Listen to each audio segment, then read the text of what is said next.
Welcome to the Khatam al-Quran Majlis of MS Voice. أعوذ بالله من الشيطان الرجيم. بسم الله الرحمن الرحيم. إن الذين آمنوا وعملوا الصالحات سيجعل لهم الرحمن ودا فإنما يسرناه بلسانك لتبشر به المتقين وتنذر به قوما لدا وكم أهلكنا قبلهم من قرن هل تحس منهم من أحد أو تسمع لهم ركزا. بسم الله الرحمن الرحيم. طه ما أنزلنا عليك القرآن لتشقى إلا تذكرة لمن يخشى تنزيلا ممن خلق الأرض والسماوات العلا الرحمن على العرش استوى له ما في السماوات وما في الأرض وما بينهما وما تحت الثرى وإن تجهر بالقول فإنه يعلم السر وأخفى.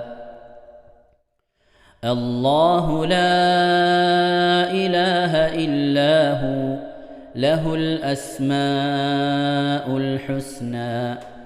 وهل أتاك حديث موسى إذ رأى نارا فقال لأهلهم كثوا إني آنست نارا لعلي آتيكم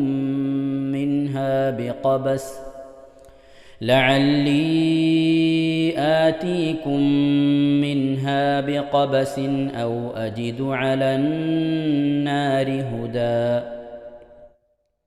فلما أتاها نودي يا موسى إني أنا ربك فاخلع نعليك إنك بالوادي المقدس طوى وأنا اخترتك فاستمع لما يوحى إنني أنا الله لا إله إلا أنا فاعبدني وأقم الصلاة لذكري.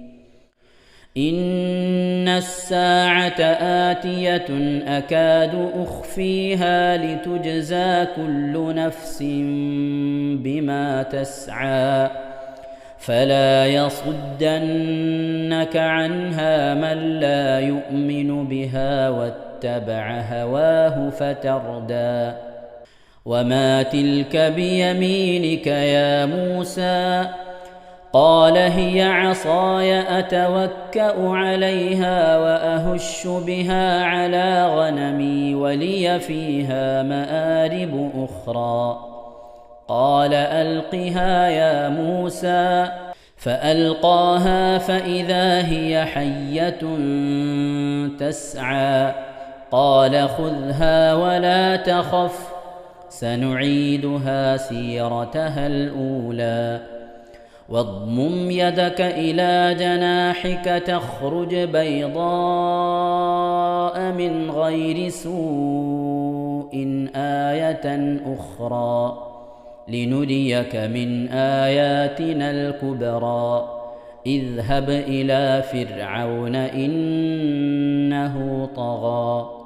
قال رب اشرح لي صدري ويسر لي أمري واحلل عقدة من لساني يفقه قولي واجعل لي وزيرا من أهلي هارون أخي اشدد به أزري وأشركه في أمري كي نسبحك كثيرا ونذكرك كثيرا إنك كنت بنا بصيرا قال قد أوتيت سؤلك يا موسى ولقد مننا عليك مرة أخرى صدق الله العظيم. ഇൻഷാ അല്ലാഹ് പ്രിയമുള്ള മുഅ്മിനീങ്ങളെ, ഇനി നമുക്ക് അൽ കഹ്ഫ് സൂറത്ത് പാരായണം ചെയ്യാം. أعوذ بالله من الشيطان الرجيم. بسم الله الرحمن الرحيم. الحمد لله الذي أنزل على عبده الكتاب ولم يجعل له عوجا قيما لينذر بأسا شديدا من لدنه ويبشر المؤمنين الذين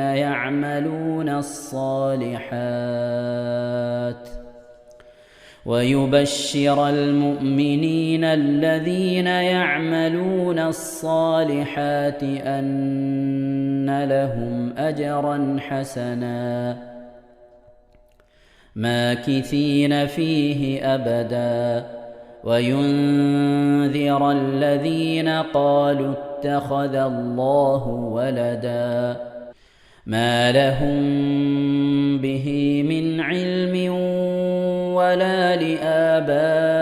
لآبائهم كبرت كلمة تخرج من أفواههم إن يقولون إلا كذبا فلعلك باخع نفسك على آثارهم إن لم يؤمنوا بهذا الحديث أسفا إنا جعلنا ما على الأرض زينة لها لنبلوهم أيهم أحسن عملا وإنا لجاعلون ما عليها صعيدا جرزا أم حسبت أن أصحاب الكهف والرقيم كانوا من آياتنا عجبا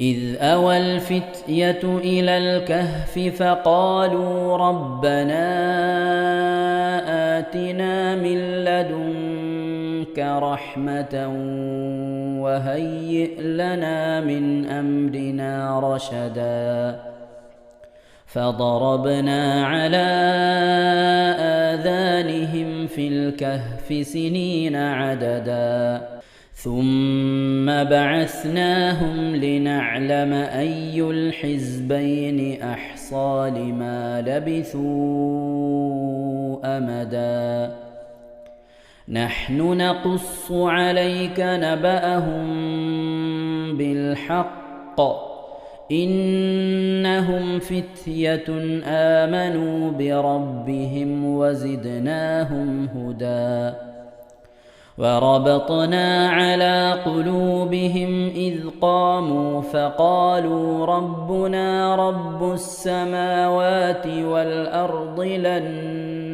ندعو من دونه إلها لقد قلنا إذا شططا هؤلاء قومنا اتخذوا من دونه آلهة لولا يأتون عليهم بسلطان بين فمن أظلم ممن افترى على الله كذبا وإذ اعتزلتموهم وما يعبدون إلا الله فأووا إلى الكهف فأووا إلى الكهف ينشر لكم ربكم من رحمته ويهيئ لكم من أمركم مرفقا وترى الشمس إذا طلعت تزاور عن كهفهم ذات اليمين وإذا غربت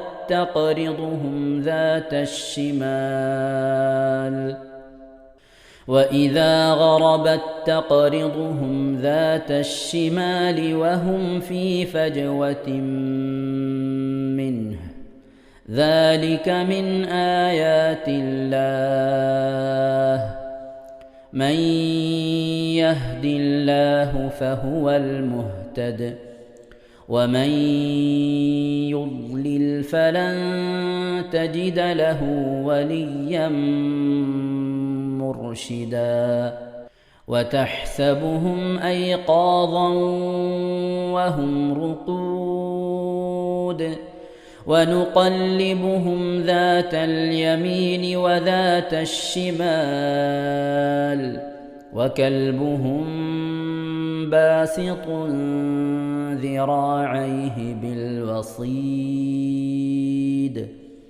لو اطلعت عليهم لوليت منهم فرارا ولملئت منهم رعبا وكذلك بعثناهم ليتساءلوا بينهم قال قائل منهم كم لبثتم قالوا لبثنا يوما أو بعض يوم قالوا ربكم أعلم بما لبثتم فابعثوا أحدكم بورقكم هذه إلى المدينة فلينظر أيها أزكى طعاما فليأتكم برزق منه وليتلطف ولا يشعرن بكم أحدا إنهم إن يظهروا عليكم يرجموكم أو يعيدوكم في ملتهم ولن تفلحوا إذن أبدا وكذلك أعثرنا عليهم ليعلموا أن وعد الله حق وأن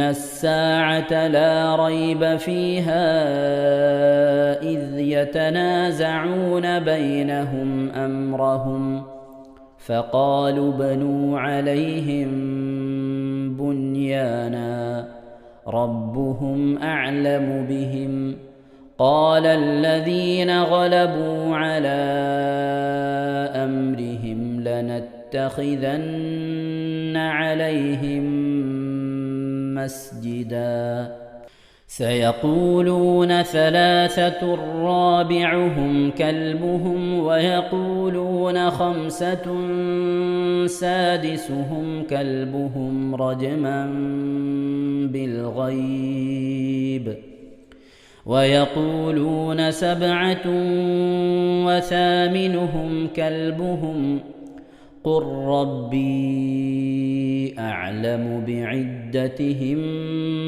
ما يعلمهم إلا قليل فلا تمار فيهم إلا مراء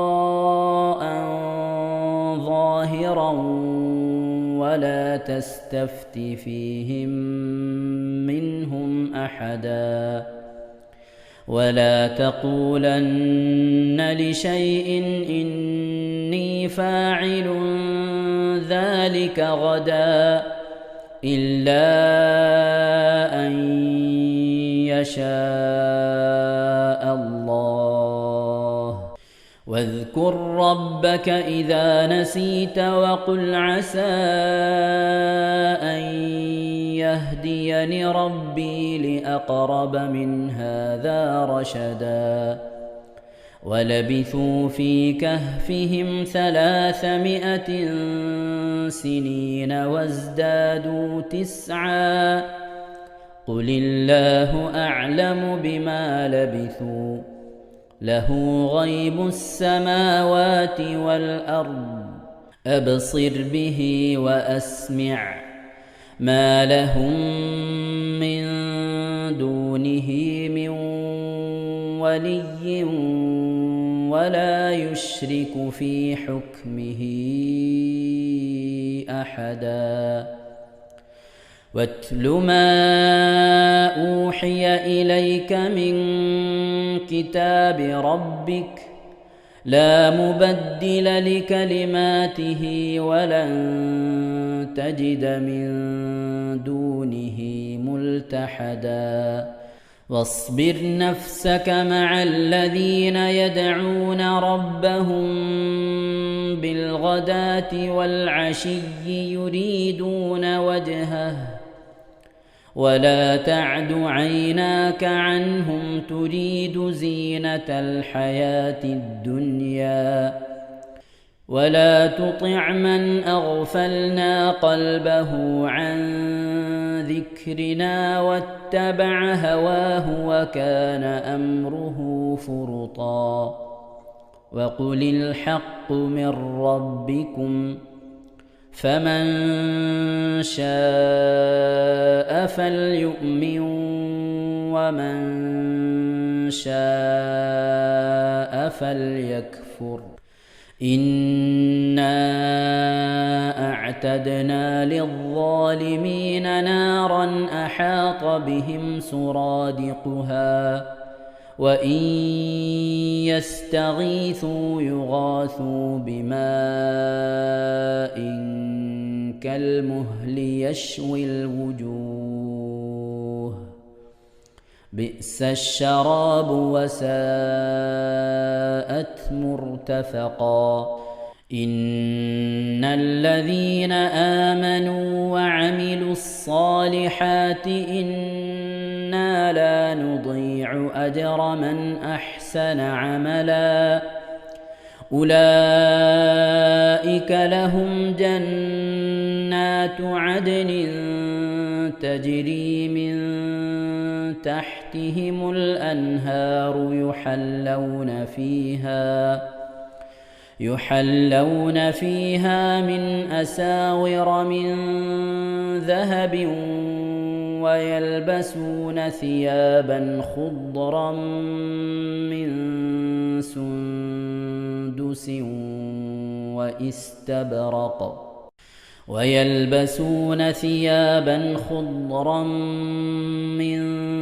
سندس واستبرق متكئين فيها على الأرائك نعم الثواب وحسنت مرتفقا. واضرب لهم مثلا الرجلين جعلنا لأحدهما جنتين من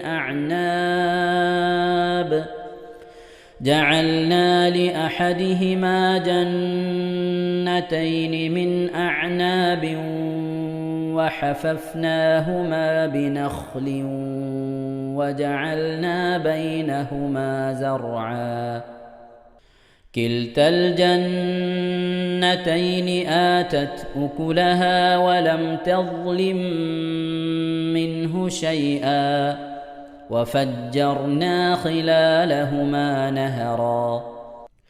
وكان له ثمر فقال لصاحبه وهو يحاوره أنا أكثر منك مالا وأعز نفرا. ودخل جنته جنته وهو ظالم لنفسه قال ما أظن أن تبيد هذه أبدا وما أظن الساعة قائمة ولئن رددت إلى ربي لأجدن خيرا منها منقلبا قال له صاحبه وهو يحاوره أكفرت بالذي خلقك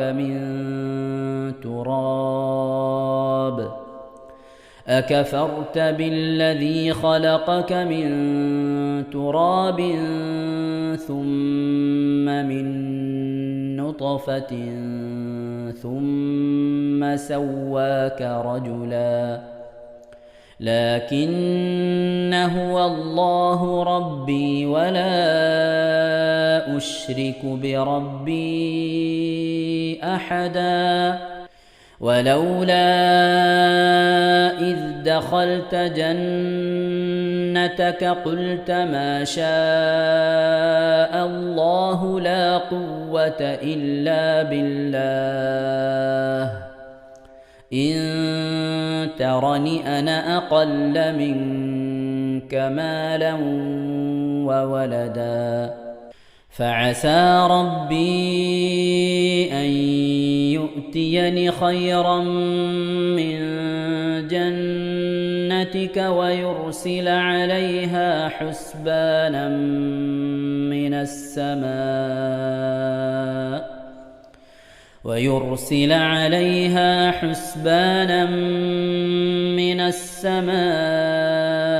فتصبح صعيدا زلقا أو يصبح ماؤها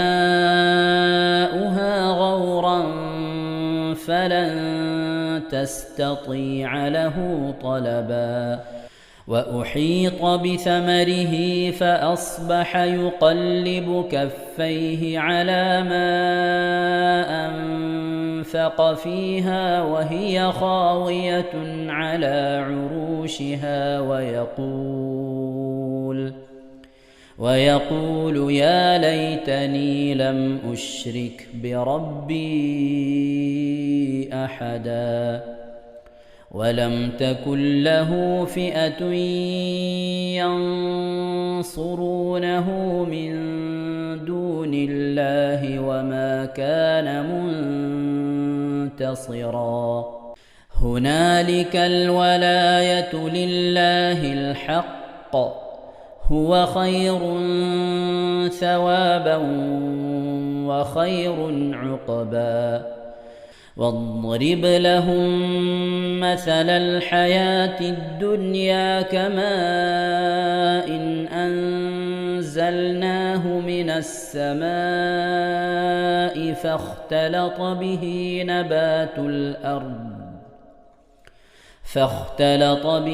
نبات الأرض فأصبح هشيما تذروه الرياح وكان الله على كل شيء مقتدرا المال والبنون زينة الحياة الدنيا والباقيات الصالحات خير عند ربك ثوابا وخير أملا ويوم نسير الجبال وترى الأرض بارزة وحشرناهم فلم نغادر منهم أحدا وعرضوا على ربك صفا لقد جئتمونا كما خلقناكم أول مرة بل زعمتم أن لن نجعل لكم موعدا ووضع الكتاب فترى المجرمين مشفقين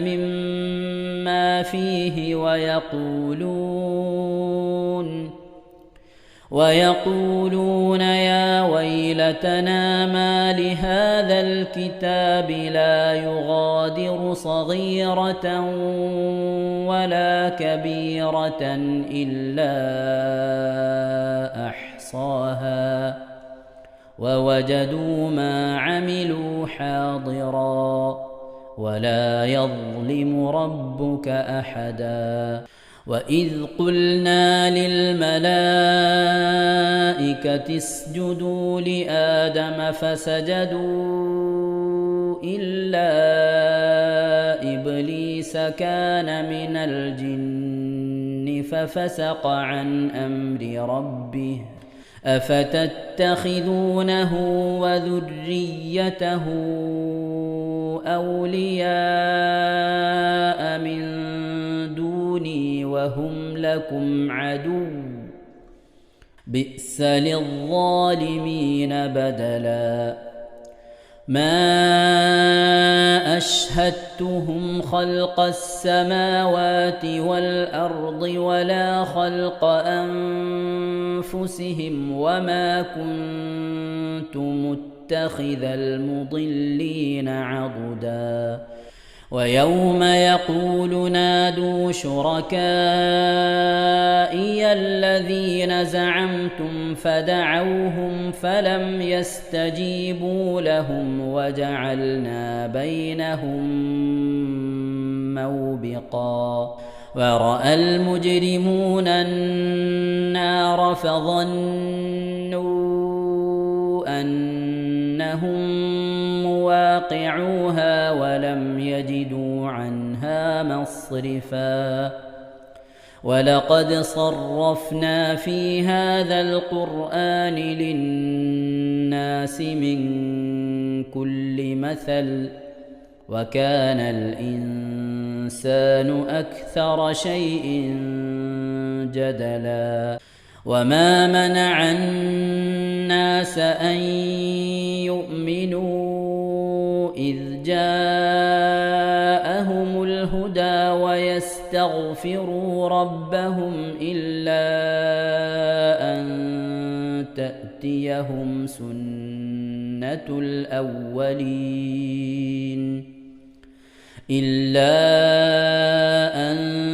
تأتيهم سنة الأولين أو يأتيهم العذاب قبلا وما نرسل المرسلين إلا مبشرين ومنذرين ويجادل الذين كفروا بالباطل ليدحضوا به الحق واتخذوا آياتي وما أنذروا هزوا ومن أظلم ممن ذكر بآيات ربه فأعرض عنها ونسي ما قدمت يداه إنا جعلنا على قلوبهم أكنة أن يفقهوه وفي آذانهم وقرا وإن تدعهم إلى الهدى فلن يهتدوا إذن أبدا وربك الغفور ذو الرحمة لو يؤاخذهم بما كسبوا لعجل لهم العذاب بل لهم موعد لن يجدوا من دونه موئلا وتلك القرى أهلكناهم لما ظلموا وجعلنا لمهلكهم موعدا وإذ قال موسى لفتاه لا أبرح حتى أبلغ مجمع البحرين أو أمضي حقبا فلما بلغا مجمع بينهما نسيا حوتهما فاتخذا فاتخذ سبيله في البحر سربا فلما جاوزا قال لفتاه آتنا غداءنا لقد لقينا من سفرنا هذا نصبا قال أرأيت إذ أوينا إلى الصخرة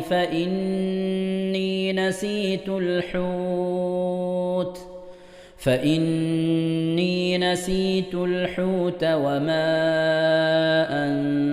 أنسانيه إلا الشيطان أن أذكره واتخذ سبيله في البحر عجبا قال ذلك ما كنا نبغ فارتدا على آثارهما قصصا فوجدا عبدا من عبادنا آتيناه رحمة من عندنا وعلمناه من لدنا علما قال له موسى هل أتبعك على أن تعلمني مما علمت رشدا قال إنك لن تستطيع معي صبرا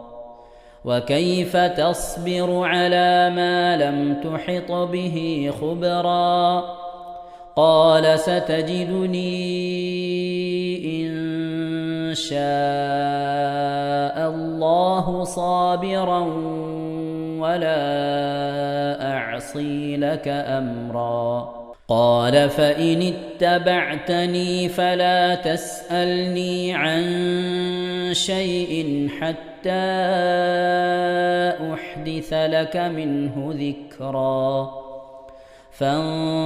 فانطلقا حتى إذا ركبا في السفينة خرقها قال أخرقتها لتغرق أهلها لقد جئت شيئا إمرا قال ألم أقل إنك لن تستطيع معي صبرا قال لا تؤاخذني بما نسيت ولا ترهقني من أمري عسرا فانطلقا حتى إذا لقيا غلاما فقتله قال أقتلت نفسا زكية بغير نفس قال أقتلت نفسا زكية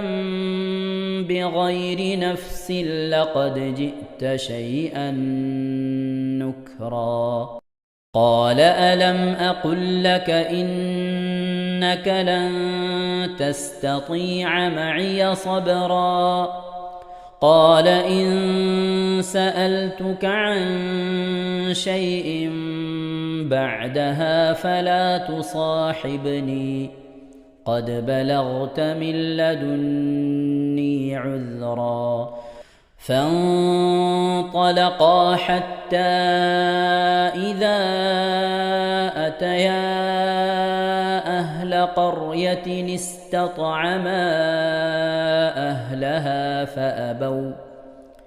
فأبوا أن يضيفوهما فوجدا فيها جدارا يريد أن ينقض فأقامه قال لو شئت لاتخذت عليه أجرا قال هذا فراق بيني وبينك سأنبئك بتأويل ما لم تستطع عليه صبرا أما السفينة فكانت لمساكين يعملون في البحر فأردت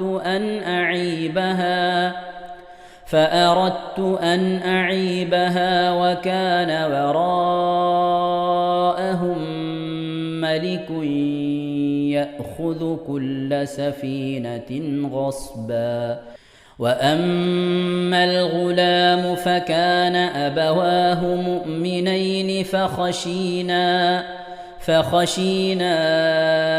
أن يرهقهما طغيانا وكفرا فأردنا أن يبدلهما ربهما خيرا منه زكاة وأقرب رحما وأما الجدار فكان لغلامين يتيمين في المدينة وكان تحته كنز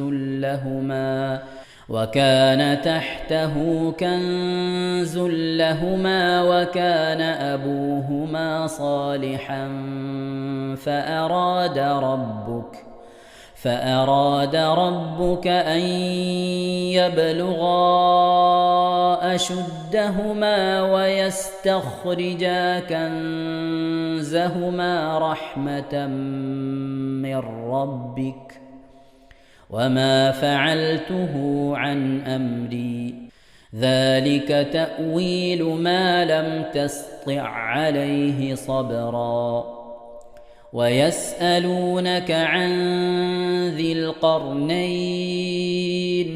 قل سأتلو عليكم منه ذكرا إنا مكنا له في الأرض وآتيناه من كل شيء سببا فأتبع سببا حتى إذا بلغ مغرب الشمس وجدها تغرب في عين حمئة ووجد عندها قوما قلنا يا ذا القرنين إما أن تعذب وإما أن تتخذ فيهم حسنا قال أما من ظلم فسوف نعذبه ثم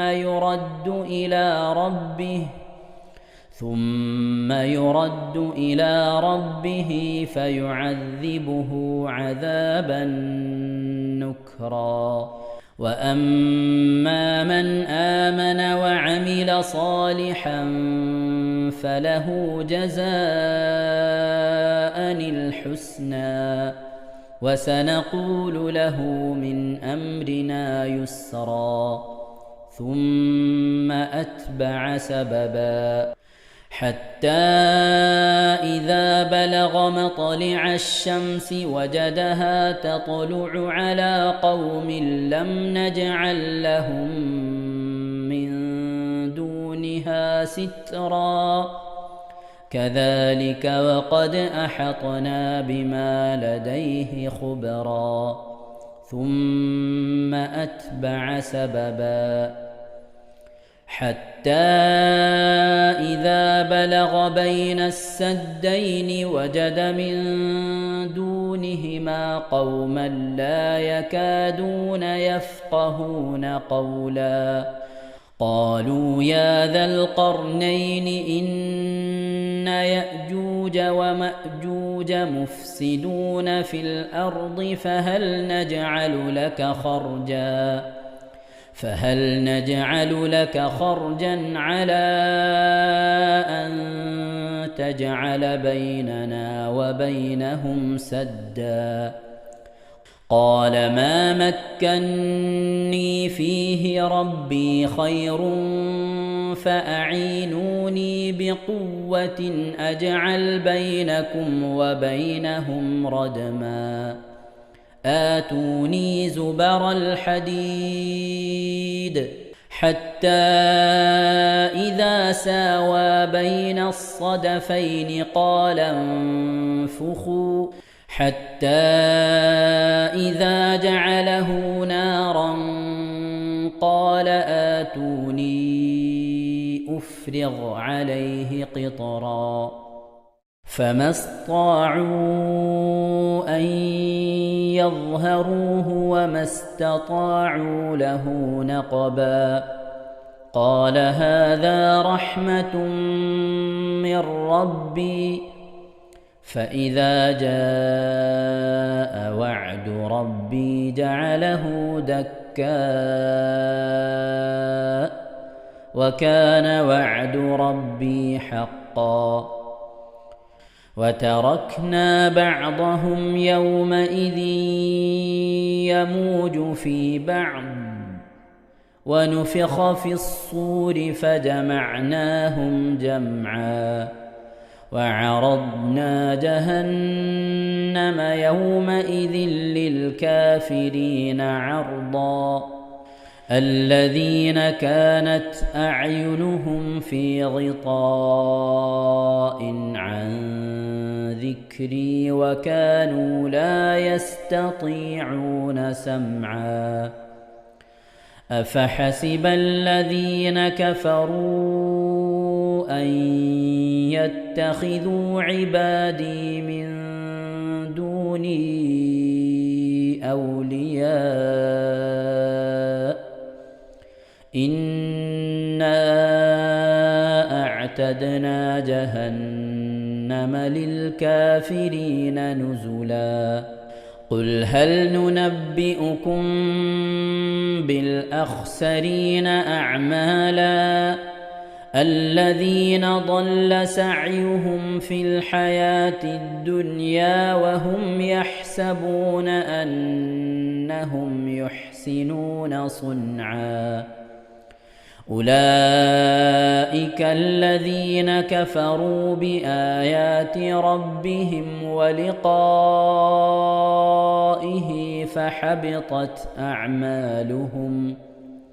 فحبطت أعمالهم فلا نقيم لهم يوم القيامة وزنا ذلك جزاؤهم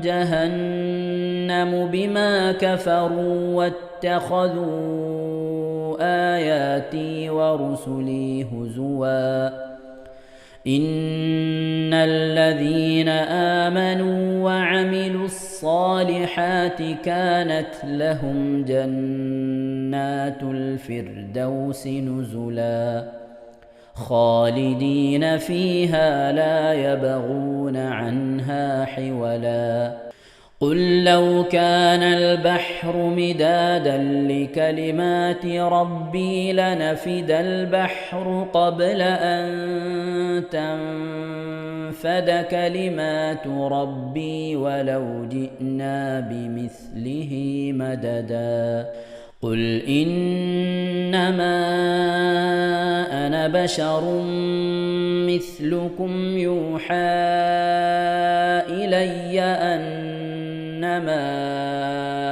إلهكم إله واحد فمن كان يرجو لقاء ربه فليعمل عملا صالحا ولا يشرك بعبادة ربه أحدا ഇൻഷാ അല്ലാഹ് പ്രിയമുള്ള മുഅ്മിനീങ്ങളെ ഇനി സൂറത്തു സജദയാണ് നാം ഓതാൻ പോകുന്നത്. എല്ലാവരും സൂറത്തു സജദ എടുത്ത് സാവധാനം മുസ്ഹഫിൽ നോക്കി ഉസ്താദിന്റെ കൂടെ റാഹത്തായിട്ട് ഓതുക ഇൻഷാ അല്ലാഹ്. أعوذ بالله من الشيطان الرجيم بسم الله الرحمن الرحيم ألف لام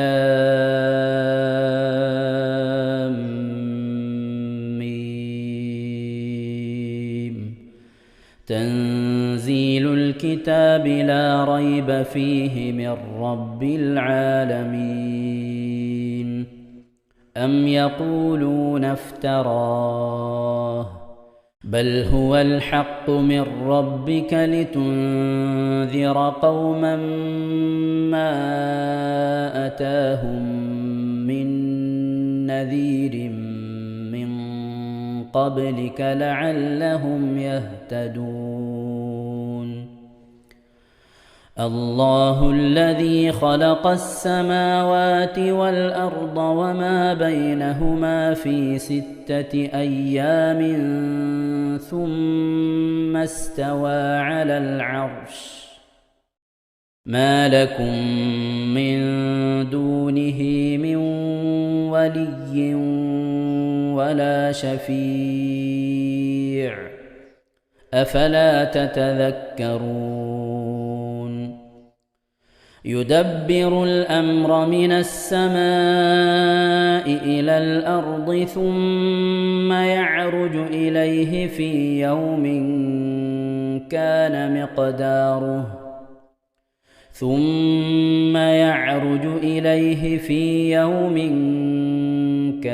مقداره 1000 سنة مما تعدون ذلك عالم الغيب والشهادة العزيز الرحيم الذي أحسن كل شيء خلقه وبدأ خلق الإنسان من طين ثم جعل نسله من سلالة من ماء مهين ثم سواه ونفخ فيه من روحه وجعل لكم السمع والأبصار والأفئدة قليلا ما تشكرون وقالوا أإذا ضللنا في الأرض أإنا لفي خلق جديد بل هم بلقاء ربهم كافرون قل يتوفاكم ملك الموت الذي وكل بكم ثم إلى ربكم ترجعون ولو ترى إذ المجرمون ناكسوا رؤوسهم عند ربهم ربنا أبصرنا وسمعنا فارجعنا نعمل صالحا إنا موقنون ولو شئنا لآتينا كل نفس هداها ولكن حق القول مني لأملأن جهنم من الجنة والناس أجمعين فذوقوا بما نسيتم لقاء يومكم هذا إنا نسيناكم وذوقوا عذاب الخلد بما كنتم تعملون إنما يؤمن بآياتنا الذين إذا ذكروا بها خروا سجدا وسبحوا بحمد ربهم وهم لا يستكبرون. ഇൻഷാ അല്ലാഹ് പ്രിയമുള്ള മുഅ്മിനീങ്ങളെ, ഇവിടെ തിലാവത്തിന്റെ സുജൂദ് ചെയ്യൽ സുന്നത്തുണ്ട്. ഞാൻ തിലാവത്തിന്റെ സുജൂദ് ചെയ്യുന്നു എന്ന് നിയ്യത്ത് ചെയ്ത് അല്ലാഹു അക്ബർ എന്ന് പറഞ്ഞ് കൈകെട്ടി നേരെ ഒരു സുജൂദിലേക്ക് പോവുക. സുജൂദിൽ സജ്ജദ വജ്ഹിയലില്ലദി ഖലഖഹു വഖദ്ദറഹു വശഖ സമഅഹു വബസറഹു ബിഹൗലിഹി വഖുവ്വതിഹി ഫതബാറകല്ലാഹു അഹ്സനുൽ ഖാലിഖീൻ എന്നുള്ള ദിക്ർ ഒരു വട്ടം ചൊല്ലുക. അത് അറിയുന്നവർ അത് ചൊല്ലുക, അല്ലെങ്കിൽ സുബ്ഹാന റബ്ബിൽ അഅല വബിഹംദിഹി എന്ന് ചൊല്ലുക. അതിനുശേഷം അല്ലാഹു അക്ബർ എന്ന് പറഞ്ഞ് എഴുന്നേറ്റ് അത്തഹിയാത്തിനിരിക്കുന്നത് പോലെ ഇരുന്ന ശേഷം അസ്സലാമു അലൈക്കും വറഹ്മത്തുള്ളാഹ് എന്ന് വലഭാഗത്തേക്കും അസ്സലാമു അലൈക്കും വറഹ്മത്തുള്ളാഹ് എന്ന് പറഞ്ഞ് ഇടഭാഗത്തേക്കും സലാം ഇട്ടുക. ഇങ്ങനെയാണ് തിലാവത്തിന്റെ സുജൂദ് ചെയ്യേണ്ടത്. ചെയ്യേണ്ടത്. ഇൻഷാ അല്ലാഹ് എല്ലാവരും വീഡിയോ സ്റ്റോപ്പ് ചെയ്ത് തിലാവത്തിന്റെ സുജൂദ് ചെയ്ത ശേഷം ഇൻഷാ അല്ലാഹ് വീഡിയോ പ്ലേ ചെയ്ത് ഖുർആൻ ഓതുക ബാക്കി. تتجافى جنوبهم عن المضاجع يدعون ربهم خوفا وطمعا ومما رزقناهم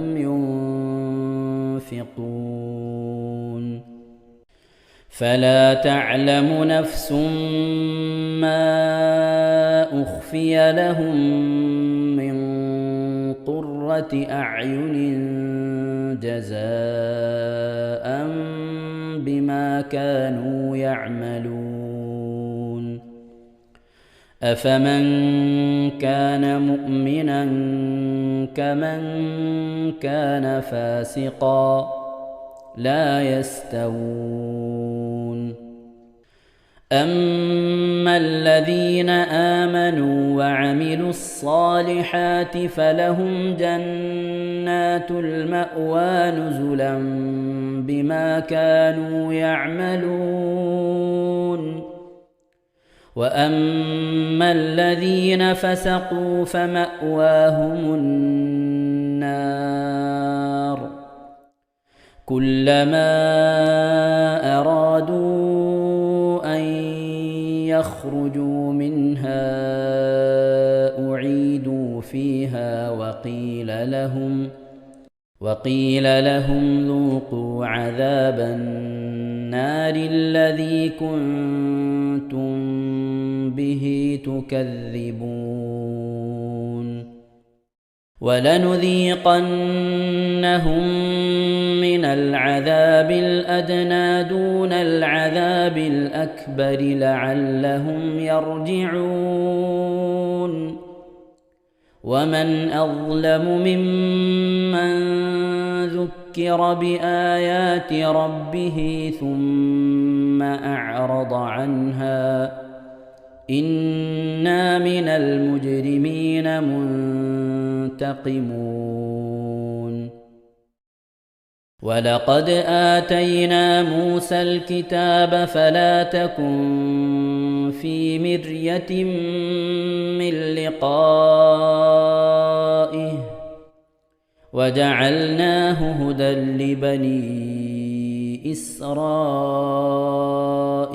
إسرائيل وجعلنا منهم أئمة يهدون بأمرنا لما صبروا وكانوا بآياتنا يوقنون إن ربك هو يفصل بينهم يوم القيامة فيما كانوا فيه يختلفون أولم يهد لهم كم أهلكنا من قبلهم من القرون يمشون في مساكنهم إن في ذلك لآيات أفلا يسمعون أولم يروا أنا نسوق الماء إلى الأرض الجرز فنخرج به زرعا تأكل منه أنعامهم وأنفسهم أفلا يبصرون ويقولون متى هذا الفتح إن كنتم صادقين قل يوم الفتح لا ينفع الذين كفروا إيمانهم ولا هم ينظرون فأعرض عنهم وانتظر إنهم منتظرون صدق الله العظيم. ഇൻഷാ അല്ലാഹ് പ്രിയമുള്ള മുഅ്മിനീങ്ങളെ, ഇനി അള്ളാഹുവിന്റെ പരിശുദ്ധ നാമങ്ങൾ അടങ്ങിയ അസ്മാഉൽ ഹുസ്ന ചൊല്ലി ദുആ ചെയ്യാനാണ് പോകുന്നത്. ഇൻഷാ അല്ലാഹ് അള്ളാഹുവിൻ്റെ പരിശുദ്ധമായ നാമങ്ങൾ അസ്മാഉൽ ഹുസ്ന ഇവിടെ നിന്ന് ചൊല്ലിത്തരും. നിങ്ങളെല്ലാവരും ഒപ്പം കേട്ട് ചെല്ലുക. അള്ളാഹു നമ്മെ ഏവരെയും അവൻ്റെ റിള ലഭിക്കുന്നവരുടെ കൂട്ടത്തിൽ, തൃപ്തി ലഭിക്കുന്നവരുടെ കൂട്ടത്തിൽ, നമ്മുടെയൊക്കെ ആഖിബത്ത് നന്നാവുന്നവരുടെ കൂട്ടത്തിൽ ഉൾപ്പെടുത്തി അനുഗ്രഹിക്കട്ടെ. ആമീൻ യാ റബ്ബൽ ആലമീൻ. അഊദു ബില്ലാഹി മിനശ് ശൈത്വാനിർ റജീം. أعوذ بالله من الشيطان الرجيم. بسم الله الرحمن الرحيم. بسم الله الرحمن الرحيم. اللهم إنا نسألك ونتوسل إليك ونتضرع إليك بأسمائك الحسنى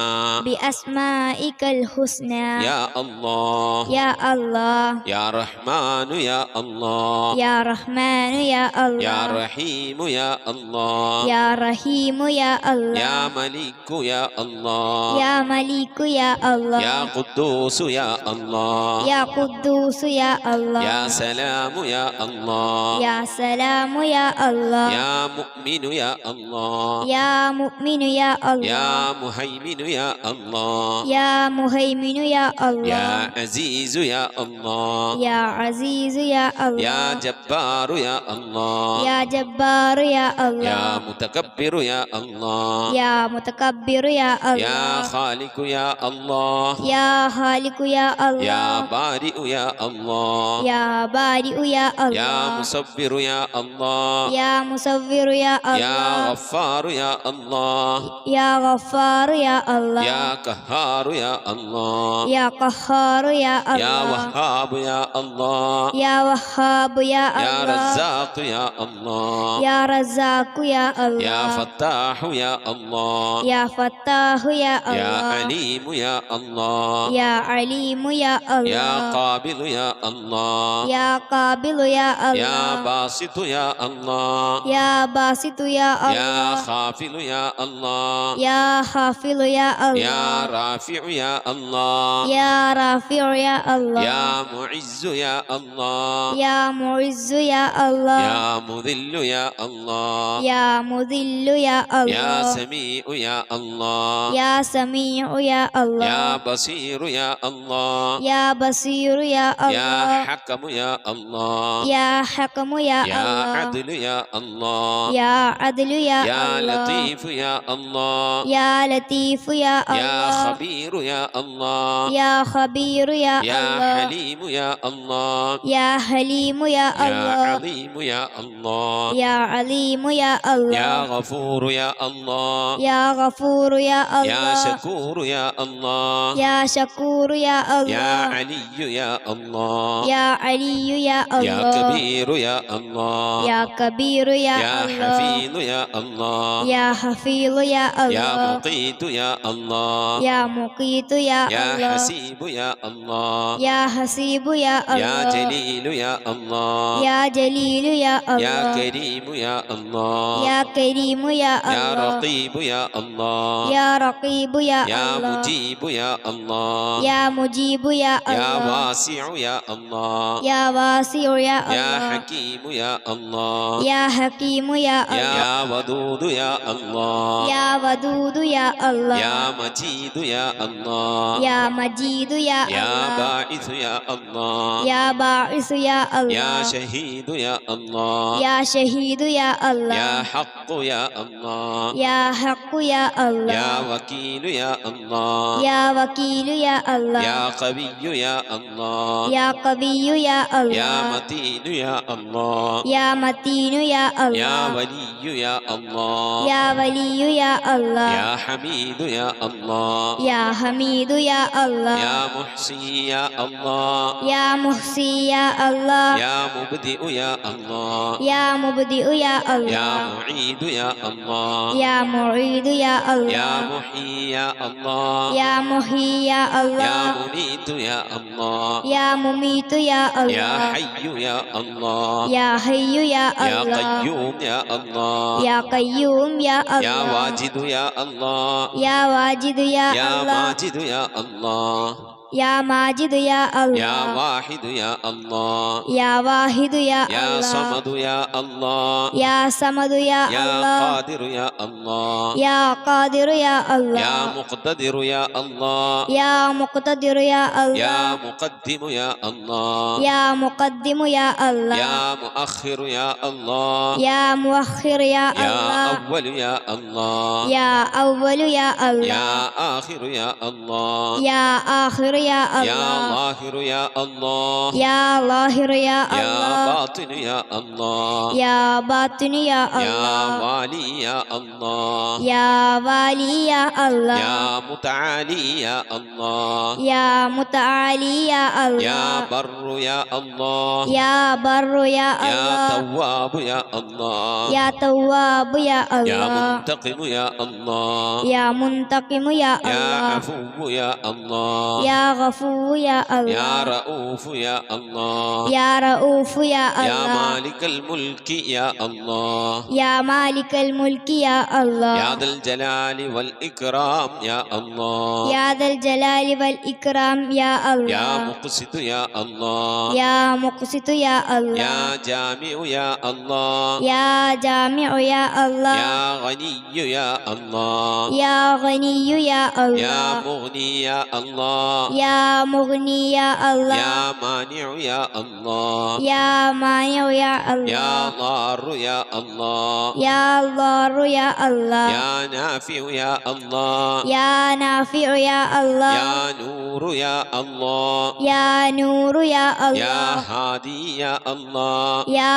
هادي يا يا الله بديع يا الله يا بديع يا يا الله باقي يا الله يا باقي يا يا الله وارث يا الله يا وارث يا يا الله رشيد يا الله يا رشيد يا يا الله صبور يا الله يا صبور يا الله എല്ലാവരും ആമീൻ പറയുക.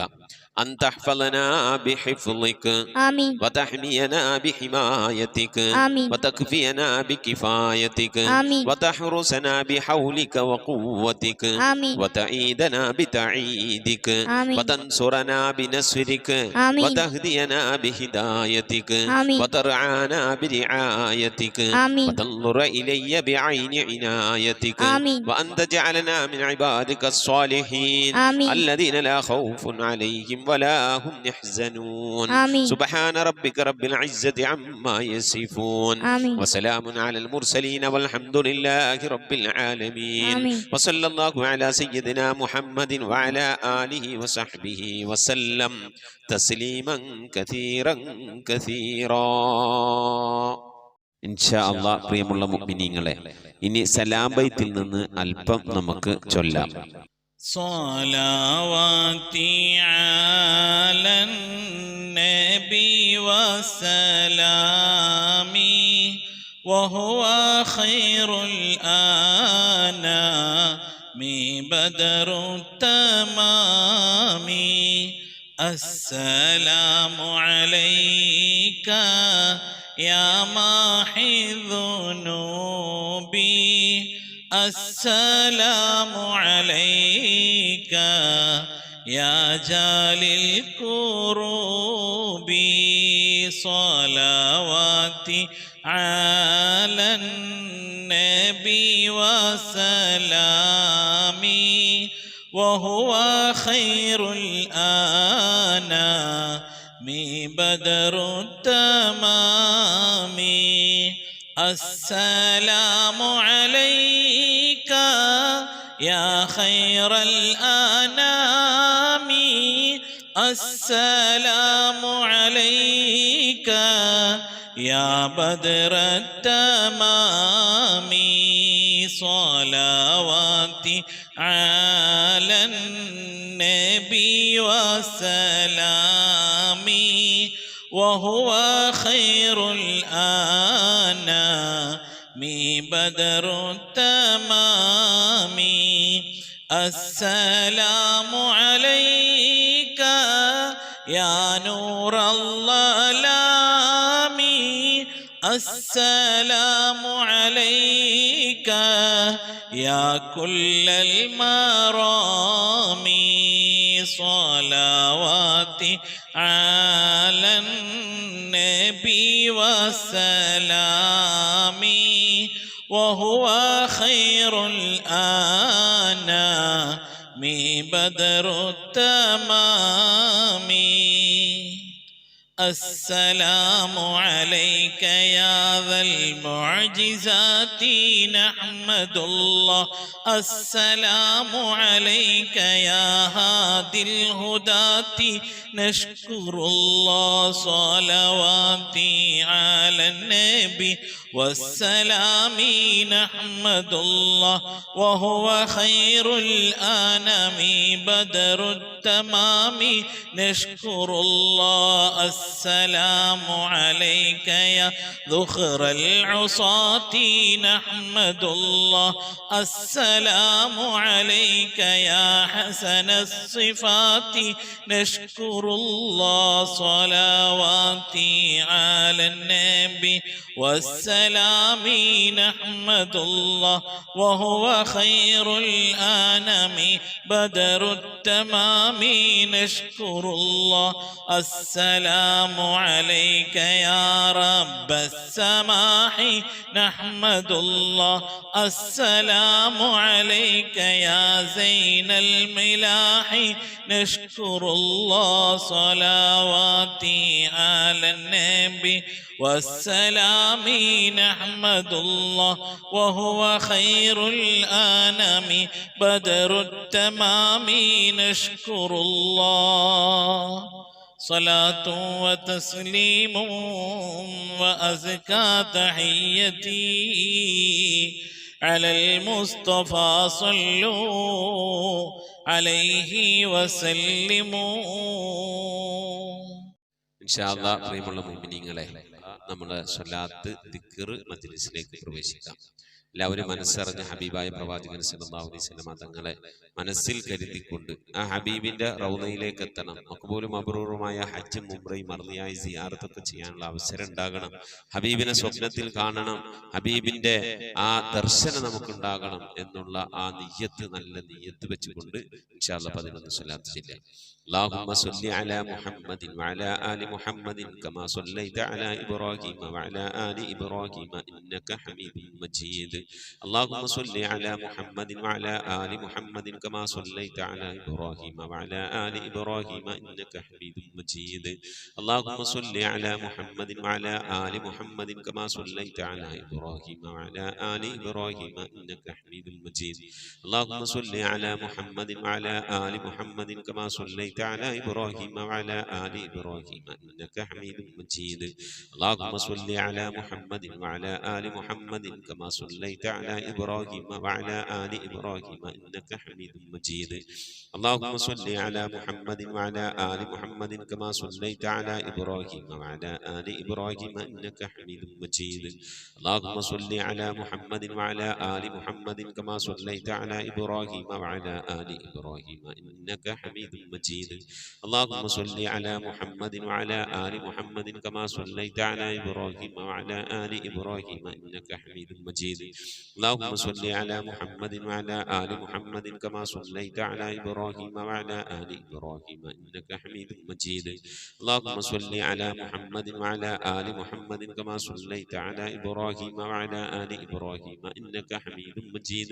اللهم صل على محمد وعلى آل محمد كما صليت على إبراهيم وعلى آل إبراهيم إنك حميد مجيد. إن شاء الله പ്രിയമുള്ള മുഅ്മിനീങ്ങളെ, ഇനി 111 വട്ടം യാ ഹയ്യു യാ ഖയ്യൂം എന്നുള്ള ദിക്ർ മനസ്സറിഞ്ഞ് ചൊല്ലുക. يا حي يا قيوم يا حي يا قيوم يا حي يا قيوم يا حي يا قيوم يا حي يا قيوم يا حي يا قيوم يا حي يا قيوم يا حي يا قيوم يا حي يا قيوم يا حي يا قيوم يا حي يا قيوم يا حي يا قيوم يا حي يا